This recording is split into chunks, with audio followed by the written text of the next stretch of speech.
We'll continue with the 11th standard economics, chapter 5, market structure and pricing. In that, the next topic is that monopolistic. Here the monopolistic means refers to the competition among the large number of producers producing close but not a perfect substitute for their product. We can see there is a soap. Soap means there will be many companies producing the soap of varieties. The paste also, you can see the many paste companies producing their product. So here the monopolistic means the competition among the large number of sellers producing close but not a perfect substitute for each other, but there will be some difference in their product. So that's why the close but not perfect substitute for each other. For that there are some futures. First future is that one, there are a large number of buyers and sellers. Second one is here monopolistic competition are price makers. They will fix their price for their own product. Third one is there, the firm produce differentiated products. That means in the soap only they will have different flavors, aloe vera flavors or lemon flavor, like that. They will have a variety in their product. So this is what the key element of a monopolistic competition. The fourth one is that there will be a free entry and exit of firm. Anybody enter into the market, and if they are not capable means they will be exit from the market. Next is fifth one is the firm can be compete with each other. As we said, there are many sellers, no? So if they want to have a compete with each other means they'll be compete mostly by the sales promotion. Sales promotion in the sense by advertisement for their product to attract the customers. The sixth one is a non-price competition. It is a part of a monopolistic competition. Next is the firm can follow independent price policy. That means, as we said, they fix their price for their own product. The government involvement or government won't be telling this much of price has to fix for your product. That and all only. They will be having independent to fix their price for their product. Next is a price and the output determination under monopolistic competition. So here always a demand curve is always a downward slopes, and there are a close substitute should be there. Next, third condition is that the demand curve, that is AR revenue curve, is fairly elastic. That means according to the demand, supply may increases or decrease. That's what the elastic. It may be a according to demand, supply increases or decreases. So in that we can be categorized the means price, first one. Second one is a product adjustment, and third one is selling cost adjustment. Next we'll go for the short run equilibrium. Short run equilibrium here can be explained using the diagram. So you can see the diagram here. The profit maximization achieved when MC is equal to MR. That means marginal cost should be equal to marginal revenue. That E is a point where equilibrium. Equilibrium means expected profit the producer earned. That is called as equilibrium point. So here in the x-axis OM, y-axis you can see there OP. The total revenue of your product. Total revenue of your product is that. That means revenue in the sense profit totally. Means OMQP. That's square OMPQ. The OMQP. So, and the total cost and the expenses what you did to produce that product is the OMRS. So the shaded part, what it is there, PQR, that smalls, a square rectangle, it is then PQRS. That is a supernormal profit in the short term. That means expense is less, profit is more. That is mean. So here also you are earning more profit, but it also be possible to incur a loss also. That can be explained in this one more diagram using a, see here you can see in the diagram AR and MR curves fairly elastic. That means it can be increases or decreases, fairly elastic. The equilibrium situation occurs when the E point, that means E is the point where the producer is getting or is achieved this profit. So that is a point MC is equal to MR, and the MC cuts MR. That means it's coming down and goes up. It cuts and moves upwards. So here you can see the total revenue. That means total profit is that OMQP. And the total cost of the expenses, what they did is OMLK. And the total loss, whatever loss they got, no, that is the shaded part, that is PQLM. So what they meant to say, the expense is more, income is less. That also can be possible in the short run equilibrium. Then we'll go for the long run equilibrium, firm and the group equilibrium. So in the long run, the entry of a new firm in the industry will be wiped out, and the supernormal profit earned by the existing firm. So those who are already here in the industry, they are having a more profit. They will achieve more profit. And those are existing firm, those if they were incurred a loss, mean they will exit from the market. So in the long run, AR curve more elastic, or we can say, or a flatter, because it can be shown in the diagram. See here, AR curve is more elastic or a flatter, you can see there. And the plenty of substitute will be, because many firm will enter into the market to after seeing the supernormal profit, they will be attracted by the supernormal profit. So many firm will be there, so the plenty of substitute are available, plenty of a firm will be in the market, so they started producing more, means more product will be in the market. So that time the firm will earn only the normal profit.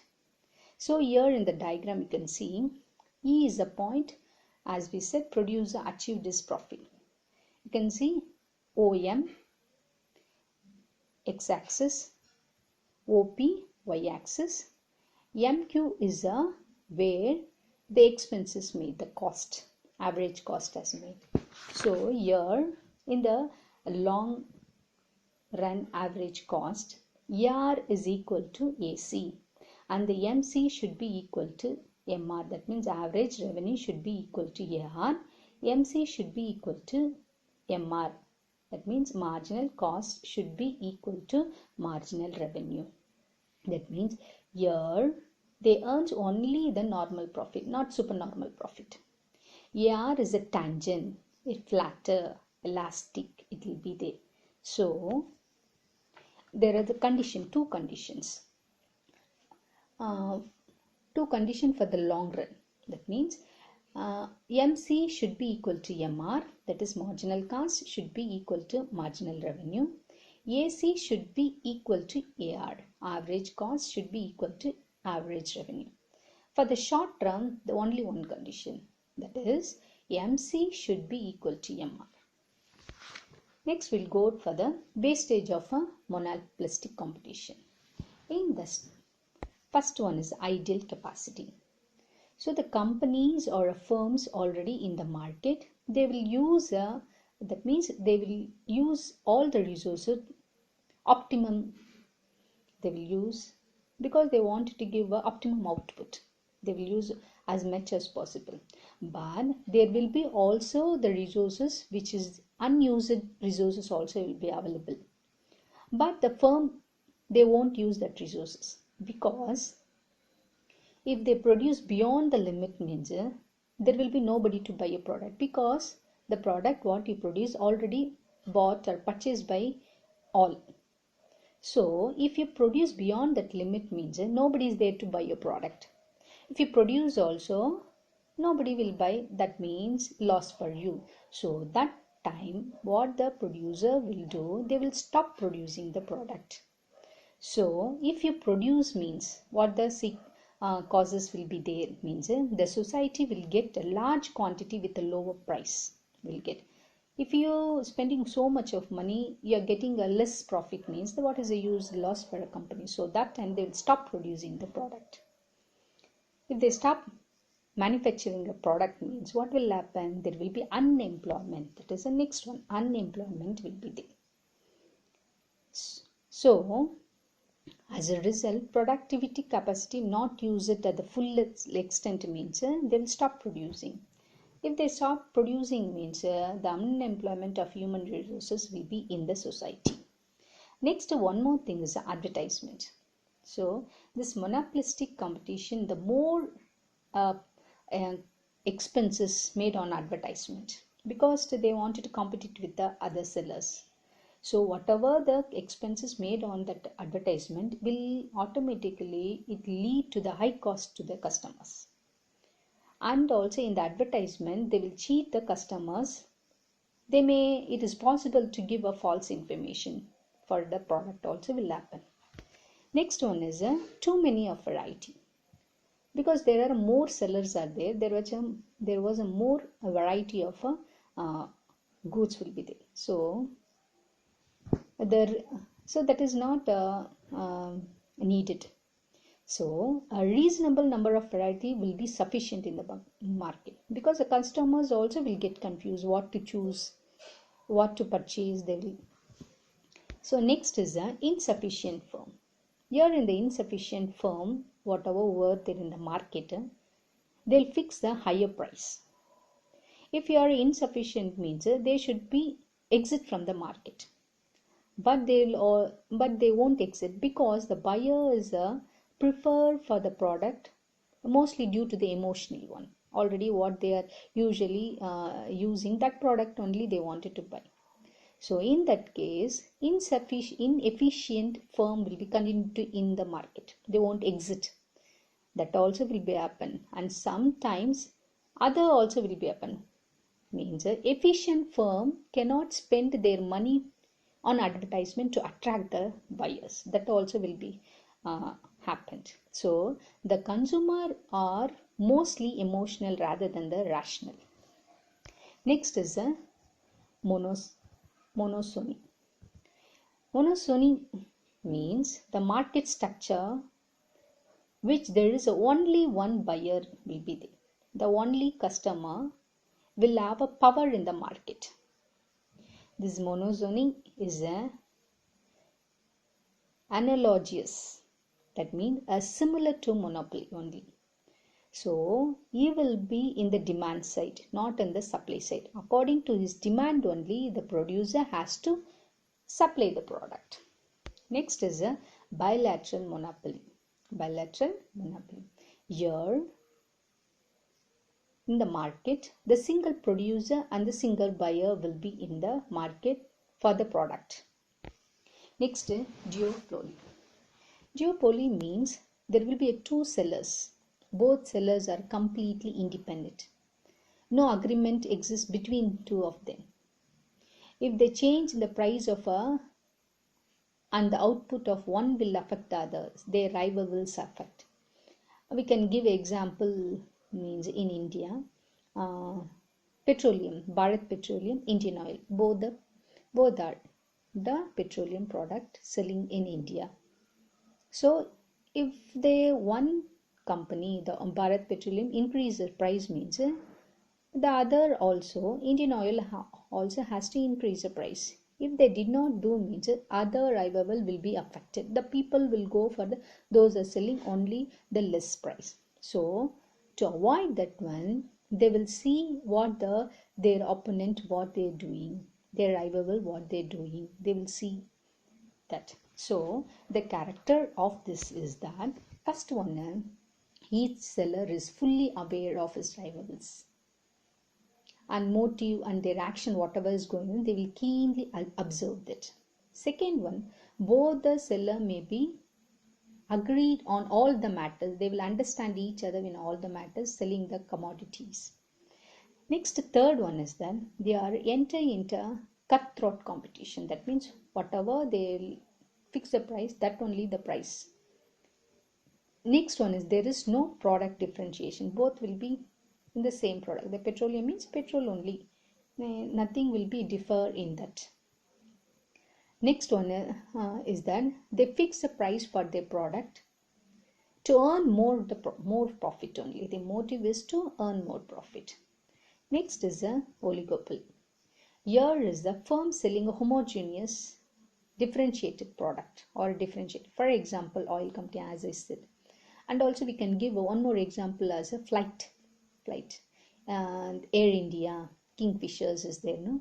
If they see that both will be traveling for the same distance in the flight ticket charges means what they will do, seeing that what the other company is doing, according to that only price will be fixed. So here the competition among the only few firm will be in the market.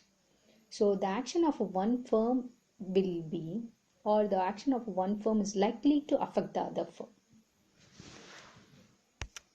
Next is the futures of oligopoly. First one is a few large firms. Here only the few firms will be there. They will be control all over the market. As we said, Indian Oil, they will control all over the market in India. Indian Oil and the Bharat Petroleum, only two are there selling the petroleum product. Next, interdependence among the firm. That means the decision whatever taken by the one firm will be depend upon the other.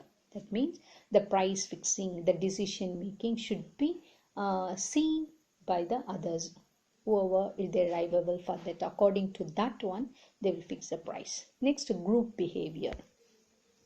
Group behavior in the means both of the firms should have mutual understanding, mutual cooperation should be there. Then only they can achieve what the target they are having. Next, advertisement. If they want to increase the sale or increase the price means they will improve the advertisement. They will improve the quality or quantity of a product they will do. Next is the nature of a product. A perfect oligopoly means homogeneous product should be there. Similar product should be there. If it's imperfect oligopoly means the heterogeneous product, that is dissimilar product will be dealing. Next is a price rigidity, means price are difficult to change in there because the only two are there. If one reduces the price, other will be affected. If the other will be increase the price, their arrival will be affected. So to change the price of a product is very difficult. So the oligopolist firm do not change their price due to the fear of rivals' reactions. So here you can see the comparison among the futures of various market. First, you can see the futures, perfect competition, monopoly, monopolistic competition. In the perfect competition, numeral of sellers, buyers will be there. Monopoly, only one. Monopolistic, large. Nature of a product, homogeneous product will be there, perfect competition. Monopoly, unique will be there. Monopolistic, like differentiate product will be there. Control over price means perfect competition, price takers. Monopoly, price makers. And the monopolistic means some control depend upon the branch of loyalty. So according to that they will differentiate. Next, fourth one is that entry of the new firm can enter into the market or exit from the market. Perfect competition, free will be there. Monopoly, barriers entry means some restriction is there, and monopolistic, free, no, anybody can come and go. Profit in the sense abnormal profit in the short run in the perfect competition, normal profit in the long run. Monopoly profit will be there. In the monopolistic, abnormal profit in the short run, normal profit in the long run. So next we will go for the market knowledge. Complete market knowledge will be in the perfect competition, and the monopoly means complete knowledge also there, also the customers and there will be. And in the monopolistic, partial means some extent they will be having knowledge of a market, the customers or producers. Next is seventh one is the AR curve.